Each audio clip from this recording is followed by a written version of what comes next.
लक्ष्मी निवास मालिकेच्या येणाऱ्या आजच्या भागामध्ये आपल्याला असं बघायला मिळत आहे की ललिता जयंतला ड्रायव्हर म्हणून घेऊन कुठेतरी बाहेर निघालेली असते. तेवढ्यात भर रस्त्यात जयंत एका गाडीला स्वतःची गाडी ठोकतोय.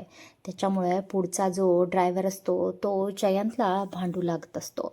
तो डायरेक्ट जयंतची कॉलर पकडतो आणि दोघांमध्ये तुफान हाणामारी सुरू होते. जयंतसुद्धा ऐकायला तयार नसतो आणि या झटापटीमध्ये जयंतच्या खिशातलं वॉलेट खाली पडतं आहे आणि ते वॉलेट जेव्हा ललिता उचलून हातामध्ये घेते तेव्हा तिच्या पायाखालची जमीन सरकलेली आपल्याला पाहायला मिळते. कारण की वॉलेटमध्ये जयंतचं नाव असतं आणि जयंतचे सगळे महत्त्वाचे डॉक्युमेंट्स असतात. म्हणजे ललिताचा विश्वास बसत नाही आहे की हा ड्रायव्हर म्हणजे दुसरा तिसरा कोणीही नसून हा जयंत कानेटकरच आहे. ललिताला प्रश्न पडतोय की हा जयंत स्वतःची आयडेंटिटी लपवून आपल्या घरामध्ये एवढे दिवस का बरं राहत असेल.